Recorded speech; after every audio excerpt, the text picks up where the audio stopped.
On Mother's Day weekend, should the kids be with mom or should the mom be solo? It might sound kind of crazy. It might sound kind of normal. Very curious to get your opinion on it. We have a Tino Cochino radio listener by the name of Sonia that's pissed off about it. Her ex-husband came to town, took the kids away. It's a whole thing. We have her DM. Serena's going to read it and kind of set it up for us. Go ahead. I'm really upset, but maybe I'm being selfish. My ex-husband came into town this past weekend and basically took up all my time with our kids on Mother's Day weekend. I did get to go to breakfast with our kids, but that was pretty much the only time I saw them.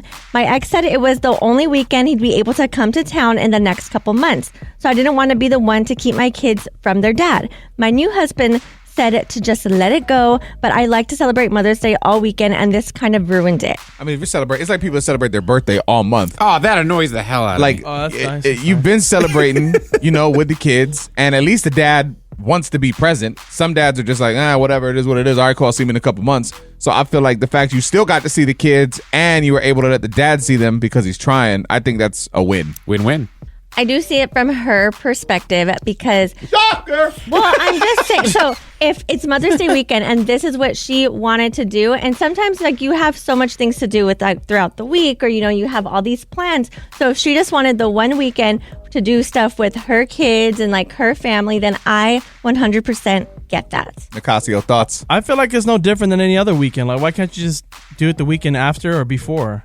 What, and Mother's Day? Yeah, like what's the big deal? Like, it's just a weekend. I don't You understand. celebrate it on the day.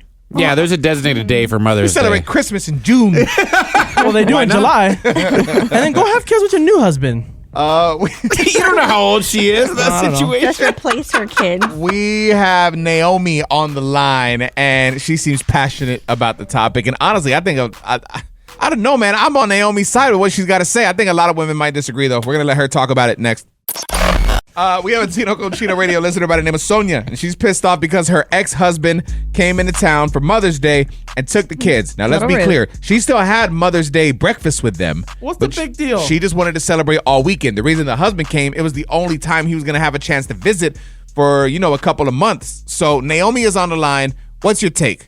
I was just thinking, I know for myself, when my husband asked me what I wanted to do for Mother's Day, I prefer to clock out for Mother's Day, so I want my child to only go to dad for everything, because usually it's mom this, mom that, can you help me with this? So I'd like to clock out. I don't want to, be responsible for anything on Mother's Day, and a flower, card, thank you, something sentimental is always nice, but I don't always like spending time, with my family. Right, so for you, it's almost like a day off, so you would actually prefer if the dad came in and took the kids, that way you could do your thing. Yeah, a day off. So go out and go, just do whatever I have to do. I would be upset because I do like spending time with my kids, so I would want to be with my kids. But I probably would let it slide this time. I'm like, okay, you know what? He lives out of town. It's fine. I probably see the kids more, but I'm going to be on the lookout for next year. And if he tries to pull this. But Serena, you have said it before that sometimes you feel like you don't have a day off. So what if that could be your day off since it is Mother's Day?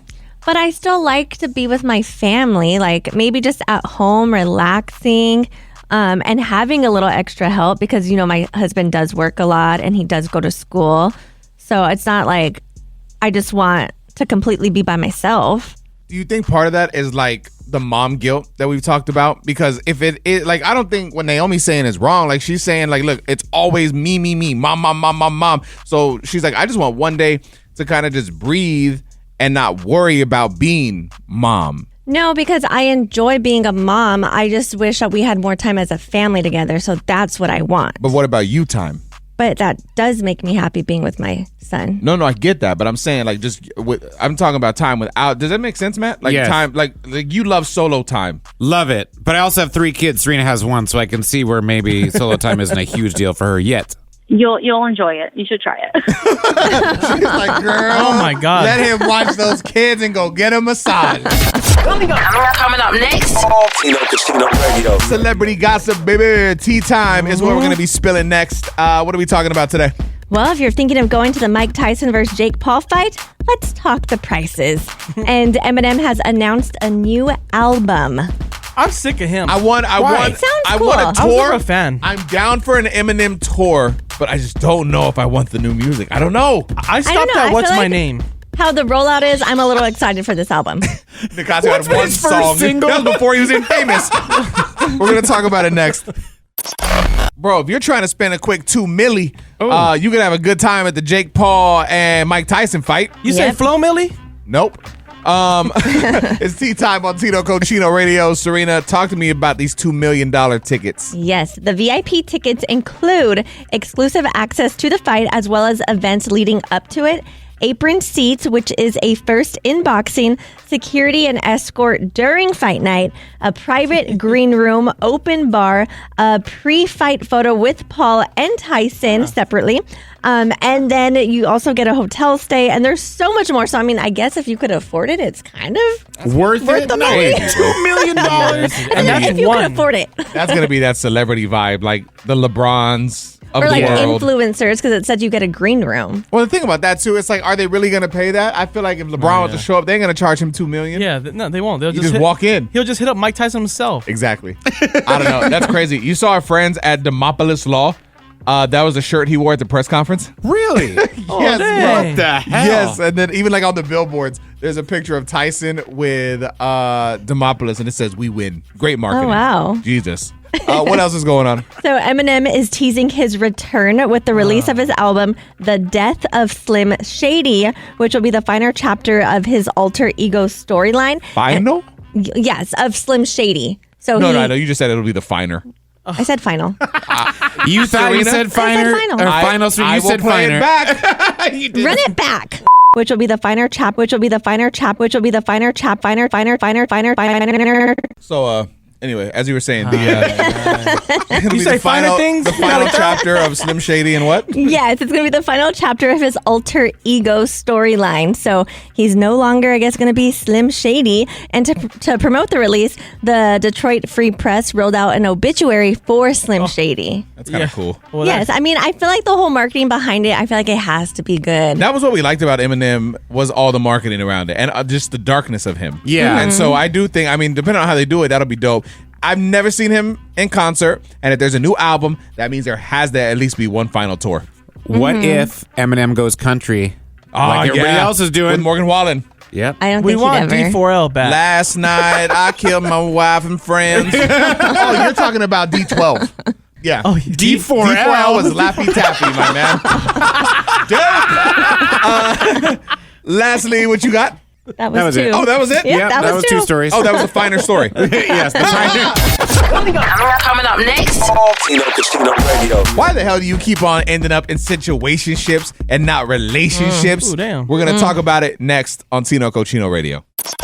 All right, so why do you always end up in situationships and not relationships? It's Tino Cochino Radio. Serena's got it. Yes, and I will start by saying it is the way you think and your whole mindset and approach on these situations. So, in a situationship, you strategize on communication and at least match or double their response times because you can't have them thinking you're desperate when, in a relationship, you don't really care about that. Like, you're going to text or call whenever you want to text or call because, you're going to understand that they understand and appreciate your authentic style.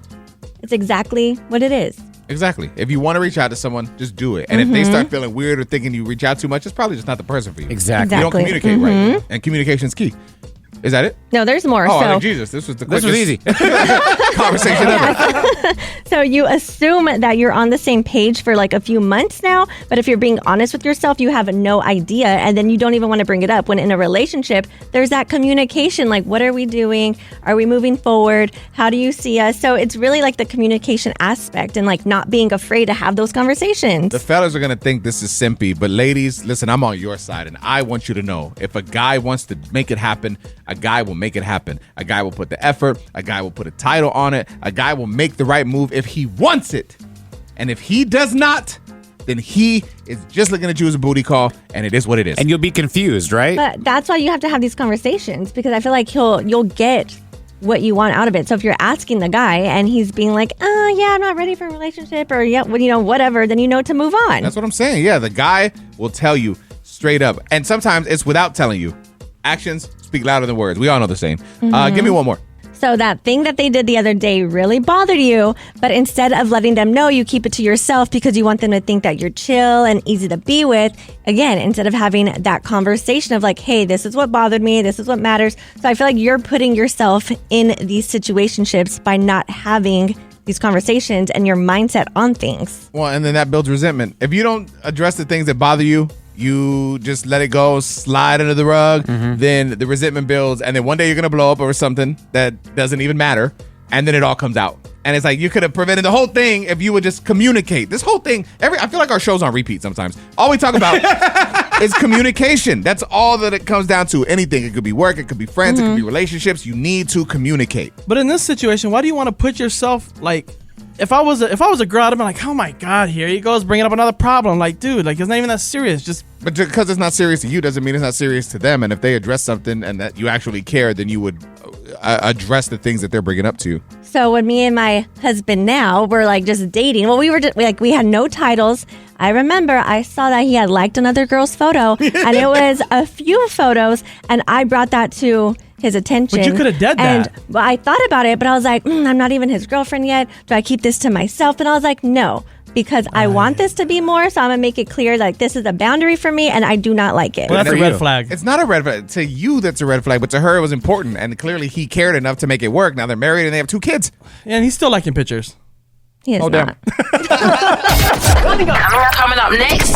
Tino Casino Radio. While we're somewhat on the topic of dating, I guess Bumble's trying like an AI concierge service. I don't know, man. We'll talk about it next. Tino Cochino Radio. See if it's something you're into or not. For all my single people or cheaters, whatever, the Bumble app, I guess, has an AI dating concierge service. It's either rolled out or they're about to roll it out. Or what's going on with this? I think they're working on this. So basically, you would tell your, dating chat box your insecurities in dating and things about you, like, oh, I just got out of this relationship and whatever. And then this chat box would Bots. There you go, sir. This chat bot would go and talk to a different chat bot of somebody else, and they would communicate for you, and I guess they would match you up, which I'm like, this is so stupid. Yeah, what the? We have actual chatbot audio. We signed up for this just to try it out and see how it worked. Let's check this out. What are you interested in? Everything. You're so hot. Thank you, baby. I love your keystroke. Hit the 6-9 for me. Enter. 6-9. 6-9. Ow. My RAM. E. My RAM. E. Caps lock. Ow. No caps lock. Tino Radio. I'm all about protecting your personal energy, man. You're the only one that can actually do that. It's Tino Cochino Radio. It's time for Real Talk. Today, our co-host Serina is thinking about cutting off a friend. Break this down for me, please. I don't think it's wrong to cut off a friend when you outgrow them. So I have this friend right now, and I just feel like she's a mess. She drinks all the time. I just feel like she gets herself in bad situations. And this is something that, every weekend that I'm hearing. And I've tried to, explain to her, like we're a little bit older. Maybe she should make better decisions. And I feel like she's not even taking accountability for her actions. And I'm just getting kind of frustrated. I'm like, I just don't know if you're somebody that I want in my life now at this point. Nicasio, what are your thoughts on this? If she's a friend, regardless of what she does or how she acts. Like, you always got to be there. That's what the it's tough for you to give good advice on being a friend.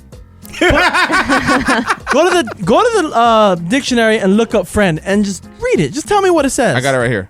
Not Nicasio. Oh, damn. That's crazy. That's Urban Dictionary. I don't know.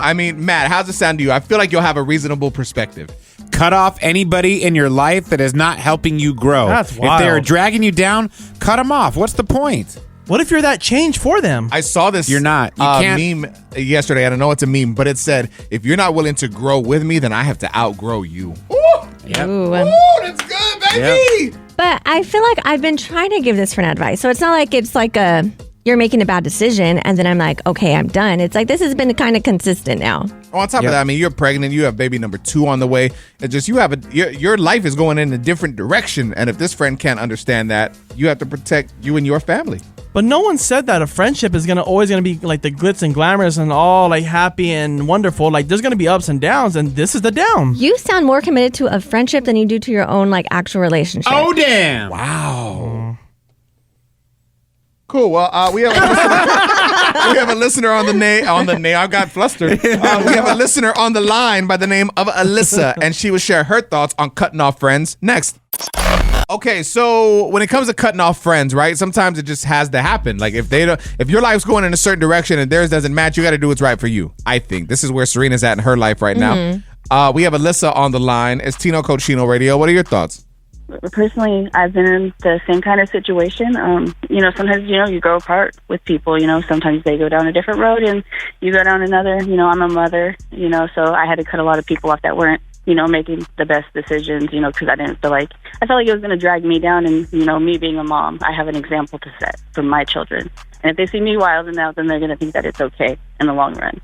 And how do you go about it? Do you just ghost the person, or do you have that conversation of like, you know what, we're just going down two different paths right now?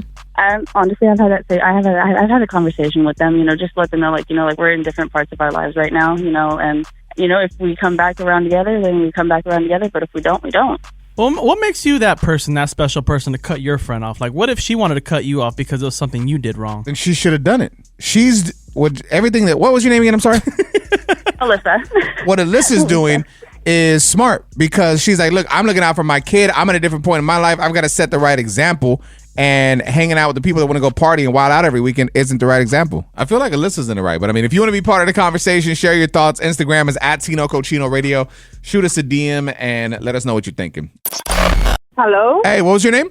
Cindy. All right, so we got Cindy on the line. Nicasio's going to hit you with this question. Just take a guess. I feel like you're going to get it. If you need some help, we'll hit you with some, a little assistance, because we want you to win today, okay? Okay, thank you. Here we go. What was Britney Spears' first major movie role? Is it A, Crossroads, B, Austin Powers and Goldmember, or C, Menace to Society? Was it Crossroads? Oh, it was. Can you believe it wasn't Menace to Society? I know that. I was confused for a second. She was Kane. How's your day going? It's pretty good. Do you have any big plans for the day? What's going on in your life? No, just work. Well, this was a great Sounds like a conversation. I'm going to pass you over to Matt to get your info, okay? Thank you. Coming up next. Tino Casino Radio. We always talk about how to better your, relationship with your partner and stuff like that. But what about friends? Are you practicing what it takes to be a good friend? Mm-hmm. Do you have any friendship snacks? Serina has some for us next, I guess. Yep. Did I tease that good? Is that right? Yes. Mm-hmm. Good job. Serina gives me the most vague. She's like, yeah, it's yeah, like, Then I don't want you to give away the story, and then I'm like, oh, that was it. What if they don't want to stay? What if they don't want to stay? Yeah. Well, we'll find out. As Tune of right in. now. all right. I feel like we're constantly talking about how to, water the grass in your relationship, make that grass greener. But we never really talk about like friendships. How do you strengthen a friendship? It's Tino Cochino Radio. Serina's got some info. Yes, because, with friendships, we can't put in the same amount of time that we're putting in our actual relationship. So what this is saying is, are you feeding it friendship snacks? Which is just small gestures to keep your friendship maintained. And it's not just a text message. It's like little voice notes. So that way you guys are actually hearing each other's voices. You're hearing, like, you could say little small jokes and you would get it rather than you just trying to text it. As you're saying this, I see my producer Matt shaking his head in disgust. What's wrong with what she's saying? I mean, that all sounds great in theory, but just in real life, Doesn't when you happen. have a lot of kids, you got a relationship, it's like, I'm not sending my friends voice messages, But man. we've already talked about that you're not a good friend. This We is have fair. said this. But neither are you. You cut your friends off. Oh, we did talk about this earlier in the show. But is that friend being a bad friend? Oh, Here's the thing. A good friend is when you can talk to them for a month and then not talk to them for about 6 months and then pick up on that 7 month like it never. I No, agree. but That's I exactly do. how my relationship is with my best friends, George and Adam. We might not see each other all the time. Why are you getting worked up on me? But when we do, man, it's like no time was lost. But do you you know feed what? them snacks? Do you need to feed them snacks? I can feed them more snacks than I do. They definitely feed me better than I feed them. They get enough. snacks. I get meals, baby. What are we talking about? Wait, what? Tino Cochino Radio. All right, so we're talking dead butt syndrome. I've never heard of this in my life. Our producer Matt says it's what we're talking about next. So I don't know, Serena, do you have the information? So let's say you're sitting down and all of a sudden your butt's going numb. You may have dead butt syndrome. And it sounds funny, but it's actually something very serious. If you ignore it, it could affect your hips and like shooting pains down your legs, all these different things. So that's why it's important when people say, you know, you don't want to sit down for a long time, like at work and stuff. You want to get up, you want to walk around, you want to do all these things, I guess, to prevent dead butt syndrome. But I feel like all parts of your body can go numb if they're like, Yeah, if you're like sitting your leg on goes it. numb, your arm goes numb, whatever. Like, just like you falls asleep, right? Yeah, I like to sit on my hands sometime. Well, That's something else. this is super important because your butt is supposed to hold all that weight for you. So if you are getting the dead butt syndrome, that's why it's more serious, because your butt is forgetting to do its job, I guess, when it's sitting down, and that's what's causing it all. The worst part is when you put liner on your on the toilet seat, you can't feel it. So like one time I put my pants on, the liner was still on because I couldn't put my hands. Coming up next. Tino and Nicasio Radio. Aside from like our normal show topics that we post on our Instagram, we also have been creating like skits, like reels. And dude, one of them, I felt kind of gross like when we made it, and even when we posted it, I was like, ew. And what I'm realizing too is that some people don't even understand what the post means. It involves toilet paper in a trash can with stuff Crap on on it. it? And I want to give you the reason as to why. Like, this is an actual thing. Our producer Matt's clueless, so we'll talk about it next. If you don't already, I would love for you to follow us on Instagram, man. It's at Tino Cochino Radio. The link in the bio takes you to our podcast. We also post clips every single day about the topics that we talk about here on the radio show. That way, the conversation keeps going, and you can be a part of it by jumping into the comments. Now, we also create like original skits and reels, and one of the ones that we just posted made some people feel some type of way, and I want to break it down because some people just don't understand the meaning behind it. Like our producer Matt's one of them. I was very confused. The video is basically me walking up to a toilet and looking down in the trash can and seeing toilet paper out in the open with residue on it. Yeah. It's the best way to put it. It's hot. Is it? My question was, what did you use? So that's the thing. First of all, it was not actual poop. Yes, it was chocolate syrup. It was Hershey syrup, but it does look legit, kind of like it. Yeah, it does. Now, for those that don't understand, bro, this is the thing. And even like the caption on the video, it says POV, you're visiting your Mexican grandma's house. This is a thing, especially in Mexico, because the plumbing is so bad, bro. If you flush anything, chances are you could clog the toilet or the septic system or whatever they have. And so, for whatever reason, it's just thrown into the public trash can. It's just out. I did this all the time at my parents' house. Like, that's us growing up. That's how it was. And then my mom, there would be a liner in there. You throw the stuff in there, and then you like tie the bag and you throw the trash away. So you have to take the trash out every time you go number 2? No, basically, you kind of wait. You let it linger. You let it build up and stink up the bathroom. It doesn't smell like that. You have air fresheners. Jesus Christ, Matt. I didn't grow up doing this, but I remember going to people's houses and I would see it and I would ask my mom, and she's like, well, yeah, like some people do that. We don't do it. But when we were potty training my son, I guess he did clog my Nana's toilet. So she was teaching him to do that. So even at our house, a couple times he was trying to do that. I'm like, no. It goes in the trash here. We're not in Mexico. That's so crazy. I would love for you guys to go see the video, and if you relate to it, you know what I'm saying, share it with your family and your friends. Comment on it, tag somebody. Again, Instagram is at Tino Cochino Radio. Coming up next, this might seem a little nerdy, but I want to talk about a new planet. Just because bro, at the end of the day, this is like them high thoughts, but like, you just wonder, right? Like, there's no way we're the only thing in the entire universe. Thank you. Like, there's no way it's just us all cocky, like, hey. And this planet's not that far, and a year is not 12 months. It's just kind of crazy. I want to share it with you next. This might seem boring to some of you, but let's just talk about it. Scientists have begun exploring the planet K2-18b, where there may be life. Let's discuss. All right, listen, man. It's Tino Cochino Radio, and a gas has been discovered in the planet's atmosphere, which is usually released only by living organisms. So it is assumed that there is an ocean of water and an atmosphere rich in hydrogen. Now, here's the random stuff. The planet is 8 times heavier than Earth. It's 2 times larger than Earth, and it's located at a distance of 120 light years from us. Now, the crazy thing is that a year there only lasts 33 days. Oh, you'd be old. How crazy is that, right? But you'd live longer. Why is that, though? Like, why? Because it's Because so of far how away? often it travels around its sun, its star. But so if it goes around quicker, it's a shorter year. Technically, time is man-made. So, I mean, I guess we could say, yeah, why does 1 month have to be 30 days or whatever? Yes. It could be. Yeah, we just But split it up based it's on. pretty spot on though. So you're telling me if we get like, in our 60s, we can travel over there and live longer? Well, how know. long does it take to travel 120 light years? And gravity be twice as... You would feel so weighed down like our bodies are made for this planet, I think obviously. a Southwest plane would be good. Did you see that they're building a light rail on the moon? What the hell? I don't for who? well, even there's like a hotel that they're building somewhere too on a different planet, right? On a different planet? Yes. It says if the signs of life are confirmed, then humanity will face the biggest discovery in history. Do you ever think that the world is ending soon and that's why they're over here trying to find new planets? I have thought that. Like, I feel like why is Elon always trying to escape, and Jeff Bezos and all these guys with the richest, money and the biggest companies? I have thought that before. Like, do they all want to escape, let us blow up, and then just Oh, rebuild? they know something's coming, like a big Maybe. asteroid or something? If we went to the other Earth or whatever, the planet, you think we can take our 401k with us? We do not have 401. Tino Radio. Yeah.